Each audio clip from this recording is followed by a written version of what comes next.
Assalamualaikum warahmatullahi wabarakatuh. Bismillahirrahmanirrahim.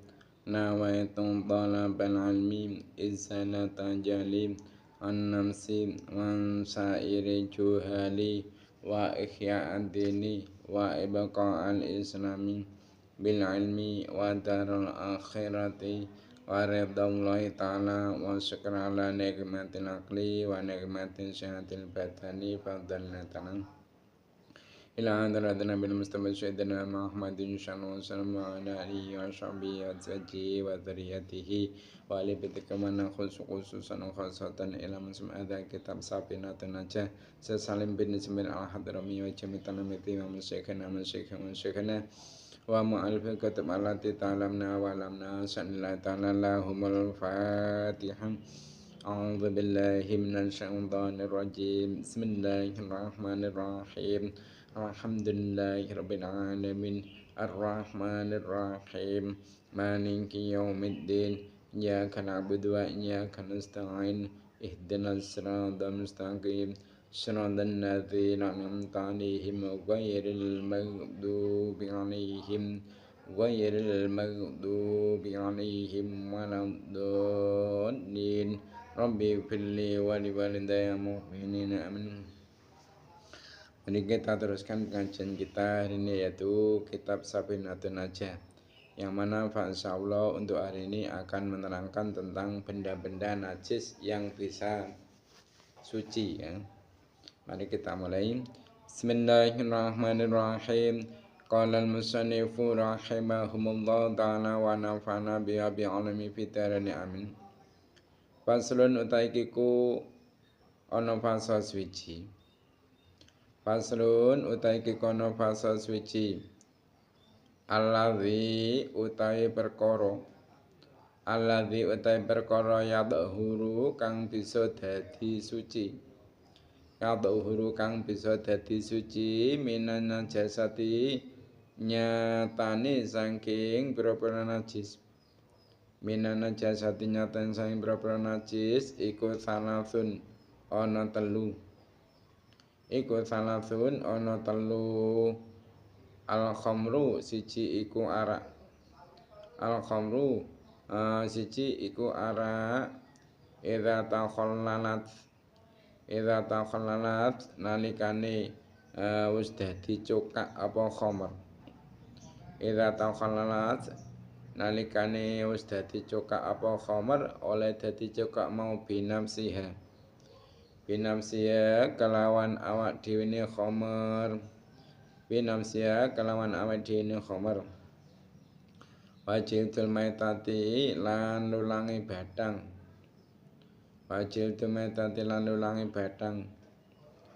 Idza dubigo arikalane den sama apa jildu.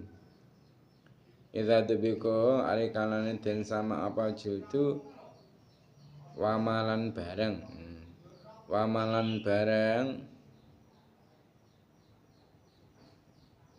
sora kang dadi apa ma hayawanan ing hayawan. Jadi fasanya ini menerangkan tentang benda-benda najis yang bisa menjadi suci. Perlu saya ketahui bahwasanya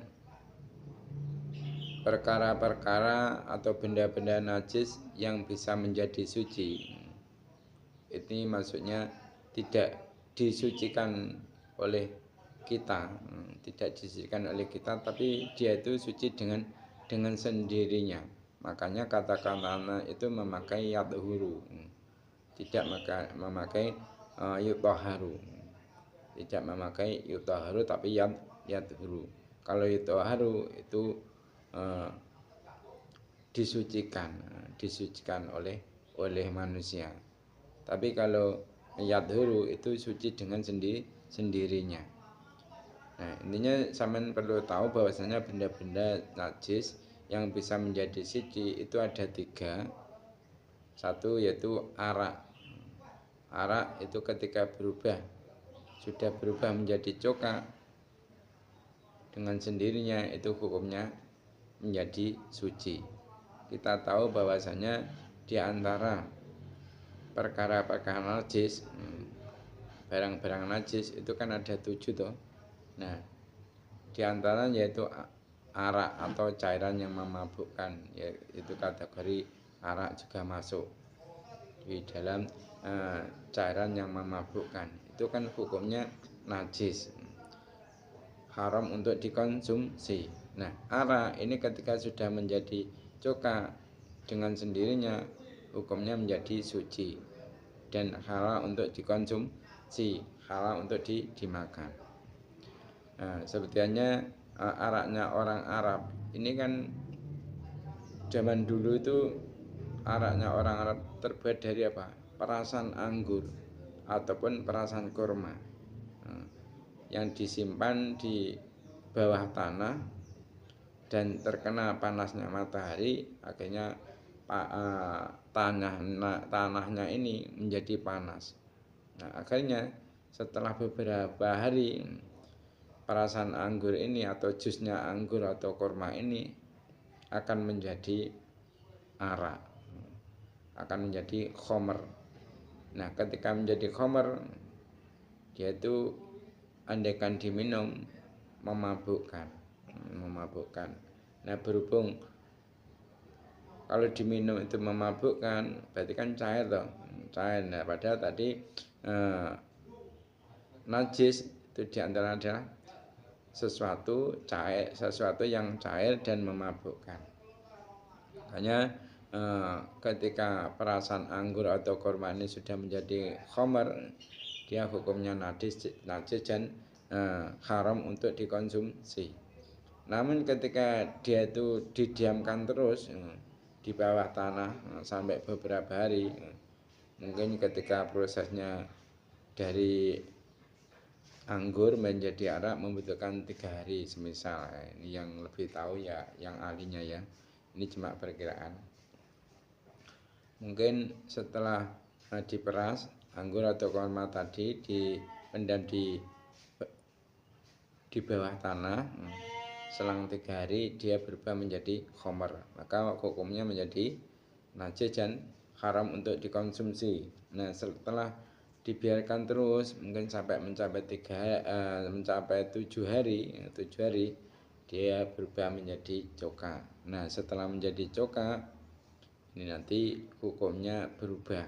Yang tadinya ketika menjadi khomer hukumnya najis dan haram untuk dikonsumsi, setelah menjadi coka hukumnya berubah menjadi suci dan halal untuk dikonsumsi. Dengan catatan apa? Dengan catatan perubahan-perubahan tersebut, perubahan khomer menjadi coka itu berubah dengan sendirinya. Maksudnya apa? Tidak ada rekayasa dari manusia tersebut. Semisal rekayasanya khomer dimasukin sesuatu, mungkin dimasukin obat atau apa yang akhirnya dengan sebab dimasuki obat itu tadi khomer akan berubah menjadi coka.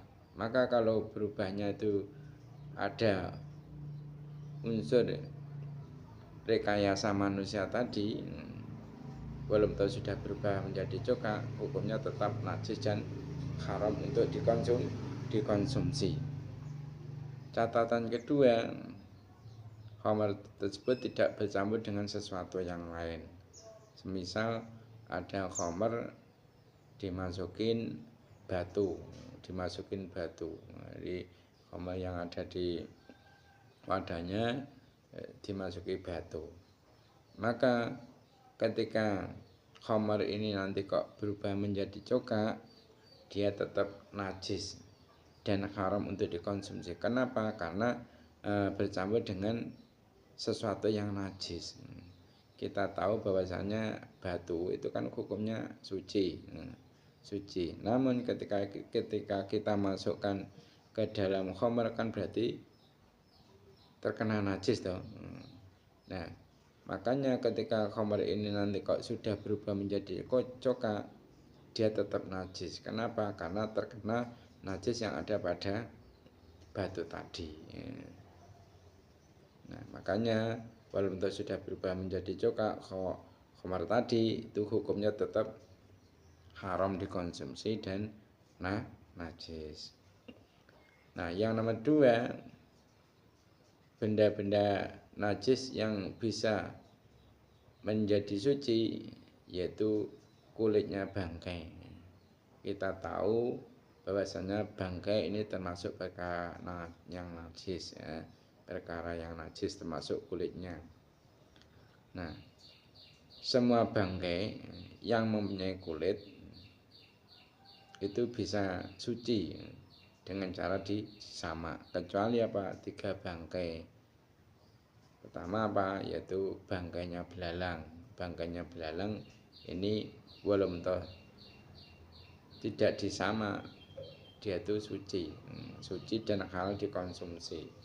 Jadi ketika ada belalang mati dengan sendirinya tanpa disembelih dengan syariat, dia walaupun bangkai hukumnya suci dan halal untuk dikonsumsi.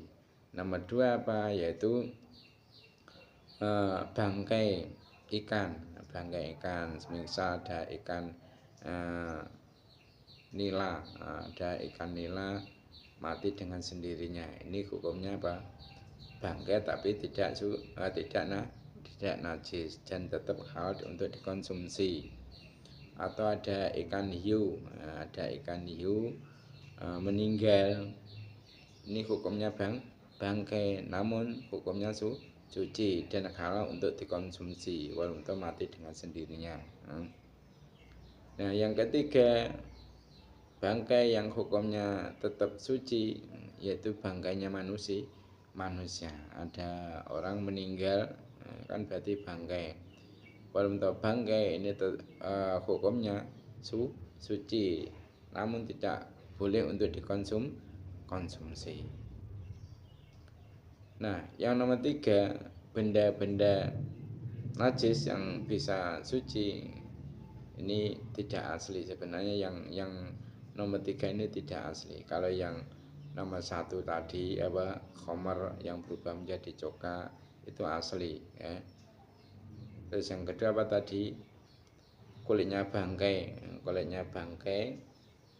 yang sebab disama itu menjadi suci, namun tidak boleh dikonsumsi ya. Tapi kalau untuk tas atau mungkin untuk sepatu, dipakai untuk sepatu, jadikan sepatu, ini hukumnya suci. Nah, untuk yang nomor 3 ini yaitu barang yang menjadi hayawan, ini tidak asli. Nah, sekarang yang dimaksud wa masarah hayawan itu apa? Yang dimaksud dengan sesuatu yang berubah menjadi hewan itu adalah barang najis ya, yang mengeluarkan hewan. Contohnya ada bangkai binatang, mungkin semisal ada ayam mati dengan sendirinya. Akhirnya kan lama-lama membusuk toh. Nah, dari bangkai ini keluar set. Nah, setnya ini hukumnya suci. Cuma dia berhubung masih berada di situ, dia kan mutanajis, terkena najis dari bangkai tersebut. Nah, makanya itu nanti kalau setnya itu dicuci bisa menjadi suci ya. Atau ada kotoran yang ada di perut kita itu kok mengeluarkan cacing. Ini cacingnya juga termasuk suci, cuma dia mutanajis, terkena najis. Makanya binatang-binatang itu tadi semisal set ataupun cacing itu hukumnya itu mutanajis, barang yang terkena najis, barang suci yang terkena najis, dan bisa menjadi suci bila dicuci ya. Terusnya ya, faslun utai kekono fasal suci. Faslun utai kekono fasal suci. An-najasatu utai propro najis. An-najasatu utai propro najis iku salasun telu. Mughaladzatun siji iku najis mughaladzah. Mughaladzatun siji iku najis mughaladzah. Wa mukhaffafatun. Wa mukhaffafatun lan loro najis mukhaffafah. Wa mukhaffafatun lan loro najis mukhaffafah. Wa mutawasitatun lan telu najis mutawasitah. Wa mutawasitatun lan telu najis mutawasitah. Al mughaladzatu utai najis mughaladzah. Al mughaladzatu utai najis mughaladzah iku najasatul kalbi, najise asu. Iku najasatul kalbi, najise asu. Wal khinziru lan celeng. Wal khinziru lan celeng. Wa far'i ahadima. Wa far'i ahadima lan anak turune salah sijine asu lan celeng. Lan anak turune salah sijine asu lan celeng.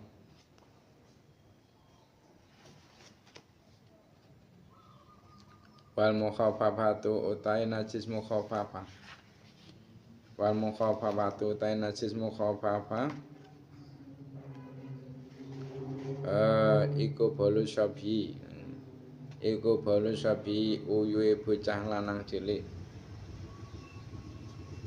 Iku bolu syabi uyuhe bocah lanang cilik. Alladzi lam yad'am. Alladzi lam yad'am kang durung tau mangan sapa sabi. Alladzi lam yad'am kang durung tau mangan sapa sabi ghairal labani. Ghairal labani sak liyane powan atau susu. Ghairal labani sak liyane powan atau susu. Walam yablug lan durung tumeka sapa sabi. Walam yablug lan durung tumeka sapa sabi al haulaini ing umur 2 taun.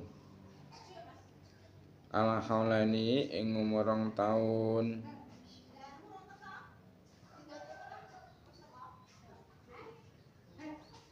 Wal mutawasitatu utai najis mutawasitah. Wal mutawasitatu utai najis mutawasitah iku sairun najasati. Iku sairun najasati sekarene pira-pira najis. Iku sairun najasati sekarene pira-pira najis. Jadi pasalnya ini menerangkan tentang najis. Sebelum membahas lebih jauh, kita harus mengetahui terlebih dahulu bahwasanya macamnya najis itu ada 7. Secara keseluruhan najis itu ada 7 macam. Nomor 1 yaitu sesuatu yang keluar dari lubang depan dan lubang belakang, baik manusia atau binatang, kecuali air mani. Jadi setiap sesuatu yang keluar dari jalan depan ataupun belakang, baik dari manusia maupun binatang, itu semuanya najis, terkecuali mani. Semisal apa? Semisal mungkin air kencing. Air kencing kan keluar dari jalan depan, itu najis. Atau kotoran yang keluar dari jalan belakang, itu juga najis. Nah, yang nomor 2 najis itu apa? Yaitu muntahan.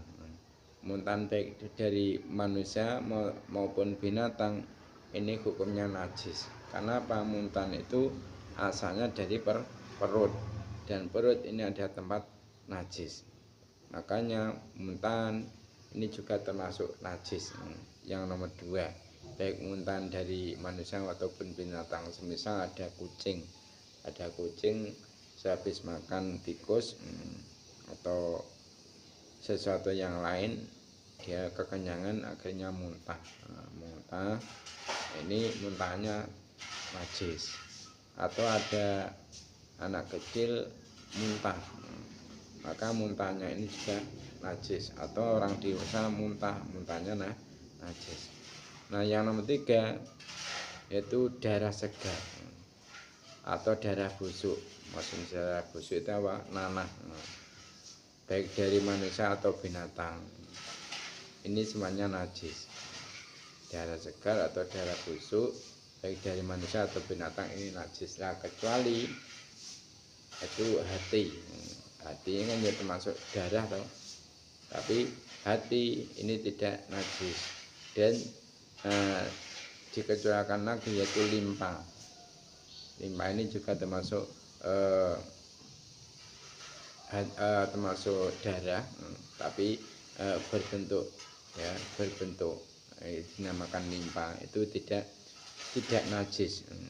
Jadi hati dan limpa dari binatang yang halal dimakan itu hukumnya tidak najis.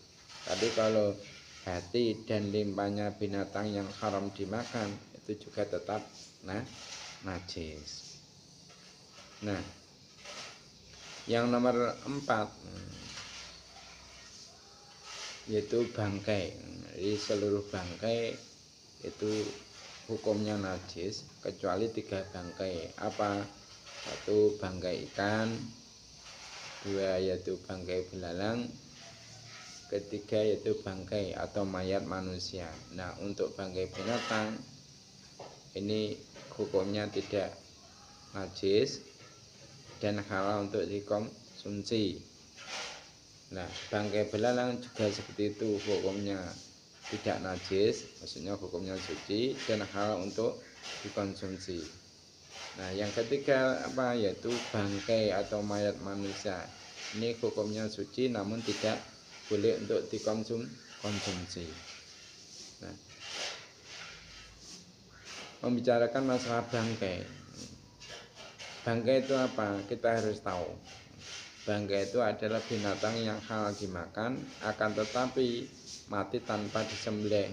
Semisal ada kambing mati tanpa disembelih karena mungkin keracunan atau mungkin makan makanan yang menjadikan dia mendem, akhirnya mati dengan sendirinya. Nah ini termasuk bangkai, walaupun toh dia halal untuk dimakan, ketika disembelih berhubung matinya itu dengan sendirinya, maka hukumnya sebagai bangkai yang najis dan haram untuk dikonsumsi.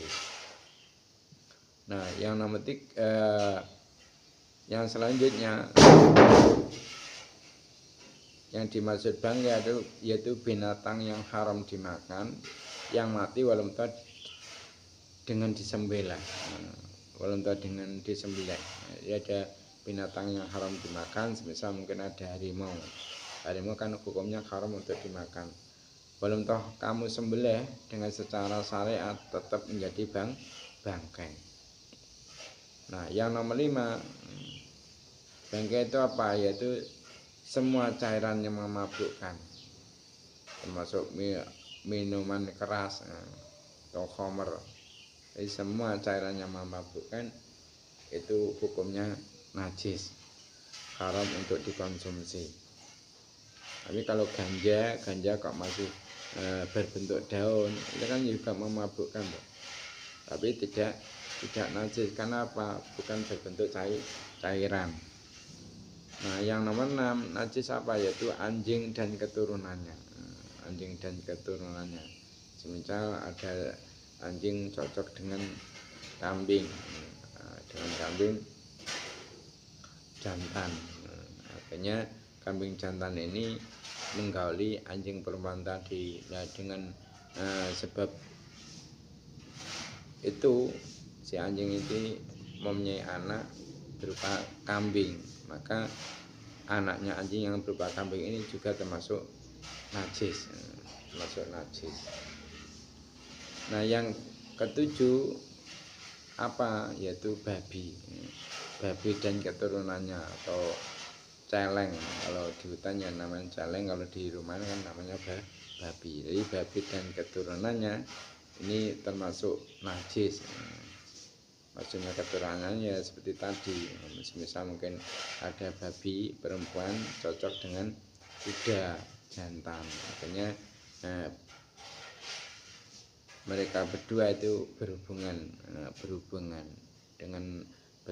dia, akhirnya babi ini melahirkan anak kuda, anak yang berbentuk kuda. Walaupun berbentuk kuda, ini tetap hukumnya najis. Nah, yang dihukumi najis pada anggota tubuh anjing dan babi itu bukan air liurnya saja, tapi seluruh anggota tubuhnya itu hukumnya najis. Nah, di sini itu diterangkan bahwasanya najis itu dibagi tiga. Ini bukan karena apa, tujuannya ulama membagi najis yang ada 7 tadi itu menjadi 3, tujuannya supaya mudah untuk menghilangkannya.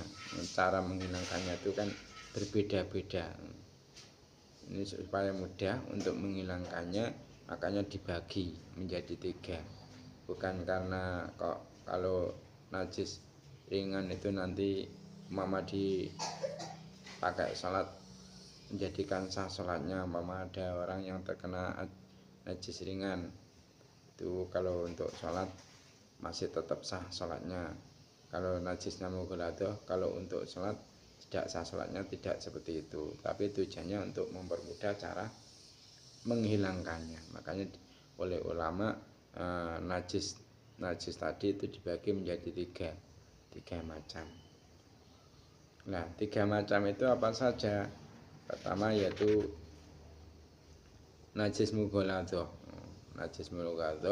kedua mukhafafah, ketiga mutawassithah. Nah, kategori najis mughaladhah dari 7 najis tadi yaitu anjing dan keturunannya, ini termasuk kategori najis mughaladhah.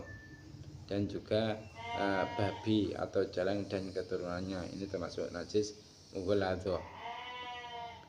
Nah, yang kedua tadi apa? Yaitu najis mukhafafah.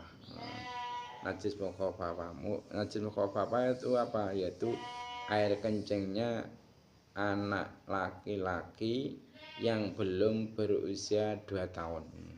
Anak kencingnya laki-laki yang belum berusia 2 tahun Hijriah, dan dia tidak makan kecuali susu, kecuali ASI saja. Maka ketika ada anak kecil laki-laki belum berusia 2 tahun Hijriah, namun sudah disuapi bermacam-macam makanan, disuapi bermacam-macam minuman, maka ketika dia kencing, air kencingnya itu bukan termasuk lagi najis mukhafafah, namun termasuk najis mutawassithah. Atau kencingnya anak perempuan yang belum berusia 2 tahun, ini juga enggak termasuk najis mukhafafah, tapi termasuk apa? Najis mutawassithah. Nah, sekarang yang nomor 3, pembagian najis yang nomor 3 yaitu najis mutawassithah. Nah, najis mutawassithah itu apa saja?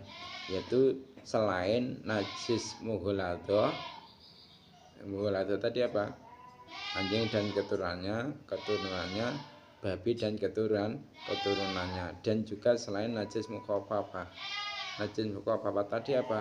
Yaitu air kencingnya anak laki-laki yang belum berusia 2 tahun Hijriah dan belum makan sesuatu apapun kecuali air susu ibunya tadi. Ya. Itu jadi pembagiannya najis untuk mempermudah menghilangkannya. Cara menghilangkannya itu ulama membagi menjadi 3 tadi ya, mughaladzah, mukhafafah, mutawassithah. Nah, dari 3 macam ini nanti cara pensuciannya itu berbeda-beda. Cara pensuciannya berbeda-beda. Namun kalau masalah najisnya tetap sama-sama najisnya. Tetap sama-sama najisnya. Ya, ganti ya terusnya ya. Faslun utai kuku ana fasa suci. Faslun utai kuku ana fasa suci al-mughaladzatu utai najis mughaladzah. Al-mughaladzatu utai najis mughaladzah iku tadhuru bisa dadi suci apa mughaladzah. Iku tadhuru bisa dadi suci apa mughaladzah bisab'i ghusalatin kelawan 7 pira-pira basuhan. Bisa bighusalatin kelawan 7 pira-pira basuhan ba'da izalati ainiha. Ba'da izalati ainiha endem sause ngilangake bendane mughaladzah utawa kahanane mughaladzah.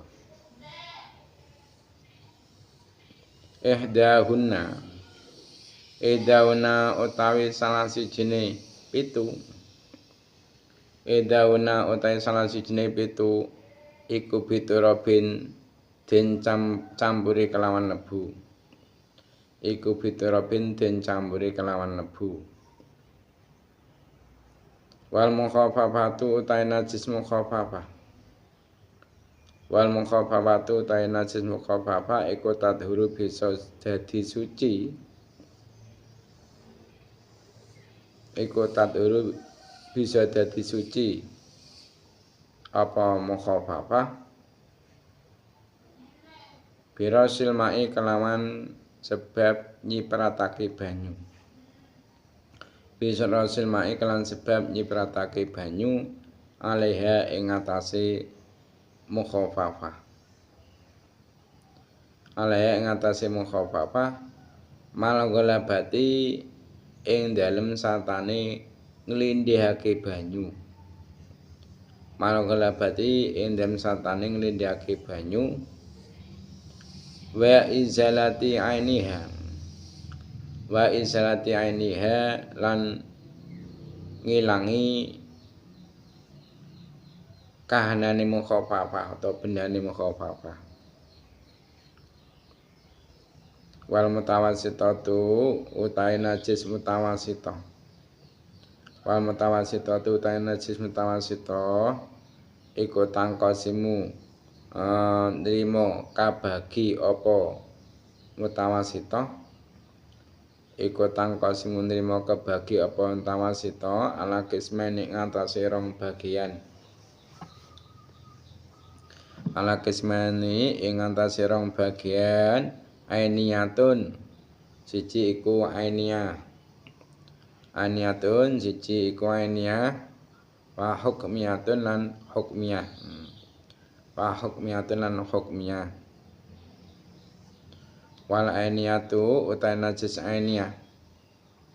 Wal ainiyatu utawi najis ainiyah alatilaha. Alatilah kang iku tetep kedhe alati. Awas. Alati rupane ainiyah. Wal ainiyatu utawi najis ainiyah alati rupane ainiyah. Laha kang iku tetep kedhe alati launun utawi warna. Launun utawi warna warikun. Warikun ya. Warikun lan gondo. Warikun lan gondo. Wa ta'mun lan rasa. Wa ta'mun lan rasa. Fala buddha mengko tan kena ora. Mesti wajib. Fala buddha mengko tan kena ora. Min izlati loniya saking ngilangake warnane alati. Min izlati loniya saking ngilangake warnane alati. Waraihiha lan gondone alati. wa rakhalan gondone alati wa ta'miha lan rasane alati wa ta'miha lan rasane alati wal hukmiyatu utai najis hukmiyah wal hukmiyatu utai najis hukmiyah iku alati najis lalauna kang ora ana rupa iku mujud lalauna kang ora ana rupa iku mujud wala raka lan ora ana gondo iku mujud wala raka lan ora ana gondo iku mujud wala ta'malan ora ana rasa iku mujud yakfika nyukupi ing sira apa jariyul ma'i ngilekake banyu alaiha ing atase hukmiyah jadi pasanya sekarang menerangkan tentang cara mensucikan najis. Nah, kalau najisnya ini kategori najis mughaladhah. Apa najis mughaladhah tadi? Yaitu anjing dan keturunannya, babi dan keturunannya. Maka kalau jika najisnya itu najis mughaladhah, itu bisa suci dengan 7 kali basuhan. Yaitu sesudah menghilangkan keadaan najis terlebih dahulu, itu nanti kita cuci dengan cara membasuhnya 7 kali. Nah, salah satunya dari 7 tadi harus dicampur dengan debu yang suci. Nah, ini nanti pencampurannya boleh ketika membasuh yang pertama kali. Bahasan pertama kali kita kasih debu, kita campuri debu boleh, atau bahasan yang kedua yang kita campuri debu, atau yang terakhir. Cuma yang baik itu kita campuri debu yang pertama. Kenapa? Karena ini nanti bahasan yang kedua bisa sekaligus untuk membersihkan debu-debu yang ada pada sesuatu yang terkena najis tadi. Itu. Nah, yang nomor 2 tadi apa? Yaitu najis mukhaffafah. Itu caranya menghilangkan najisnya bagaimana? Nah, najis mukhaffafah itu bisa suci dengan cara yaitu mengguyurkan air pada najisnya secara merata hingga hilang najis tersebut. Nah, terus cara menghilangkan najis mutawasithah itu bagaimana? Yang ketiga kan yaitu apa tadi najisnya? Najis mutawasithah atau bagian yang ketiga. Nah, najis mutawasithah itu dibagi menjadi 2 bagian, perlu sampean tahu. Pertama yaitu najis ainiyah, kedua najis hukmiyah. Lah najis ainiyah itu apa? Yaitu najis yang ada warnanya, baunya, dan rasanya. Jadi ketika ada najis kok ada warnanya atau mungkin baunya atau rasanya, maka itu dinamakan najis ainiyah. Nah, najis hukmiyah itu apa? Yaitu najis yang tidak ada warnanya, tidak ada baunya, dan tidak ada rasanya. Semisal ada air kencing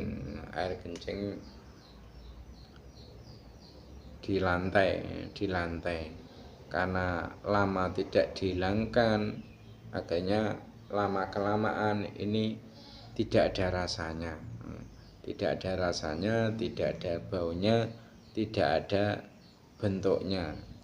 bentuknya. Maka ini berarti najisnya najis hukmiyah. Atau semisal lagi ada kotoran ayam, kita hilangkan bentuknya tadi, kita hilangkan, terus baunya juga kita hilangkan, warnanya pun juga kita hilangkan. Maka yang tersisa tinggal najis hukmiyah.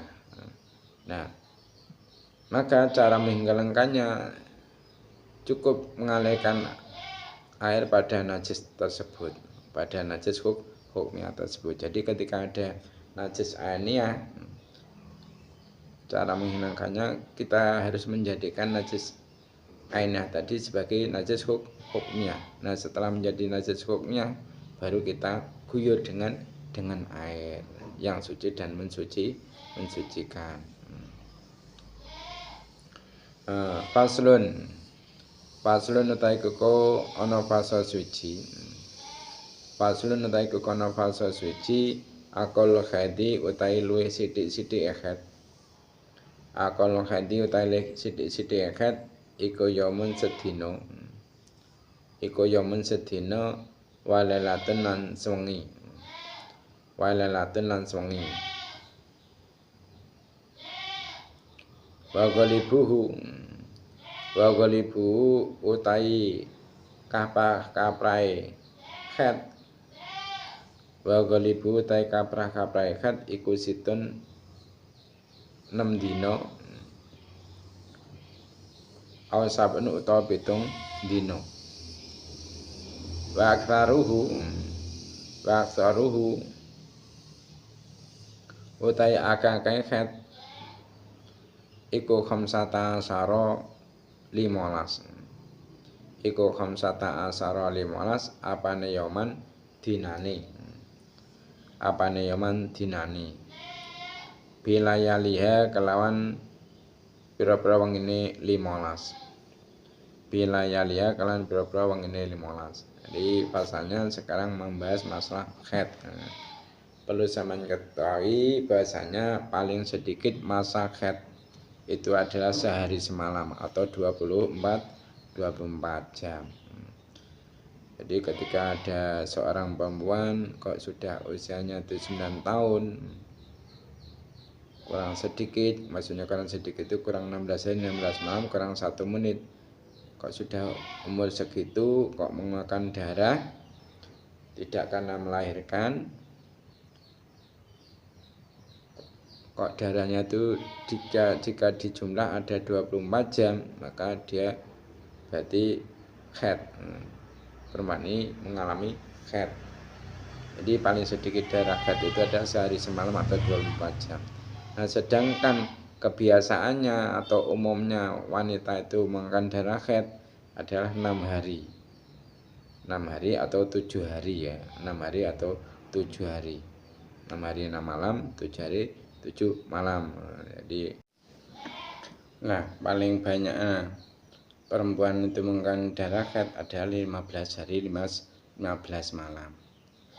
Nah, catatan bila darah keluar kok melebihi batas maksimal masa haid, maksudnya di atas 15 hari, maka darah itu disebut darah istiadah atau darah penyakit.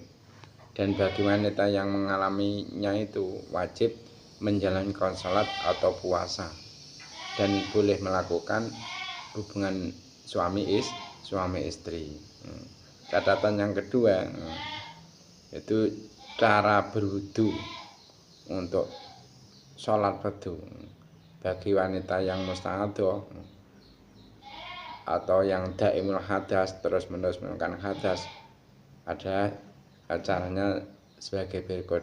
1, sebelum berwudu melakukan taharah, bersuci terlebih dahulu. Nomor 2 yaitu wudu itu dilakukan setelah masuk waktu sholat fardu yang akan dilakukan. Nomor 3, sebelum wudu semua najis yang ada di tubuh itu harus dibersihkan atau air seni tidak mengalir keluar. Ini harus dibersihkan atau air seni yang tidak mengalir keluar itu dikeluarkan dulu. Nah, sesudah itu barulah melakukan wudu dan bersegera melakukan sholat. Nah, sekarang cara mengetahui masih atau tidaknya masa haid itu bisa dilakukan dengan cara apa? yaitu dengan cara memasukkan kapas atau sejenisnya ke dalam lubang farji. Nah, bila kapas itu basah tetapi jernih tanpa noda darah atau gumpalan darah, berarti haidnya itu sudah berhenti. Namun bila masih ada noda darah atau gumpalan darah, maka berarti haidnya itu masih berlangsung. Mungkin itu saja untuk pertemuan kali ini yang dapat saya sampaikan. Ada kurang lebihnya mohon maaf. Mari kita tutup pertemuan kali ini dengan membaca doa kafaratul majlis. Subhanakallahumma wa bihamdika asyhadu an la ilaha illa anta astaghfiruka wa atubu ilaik. Assalamualaikum warahmatullahi wabarakatuh.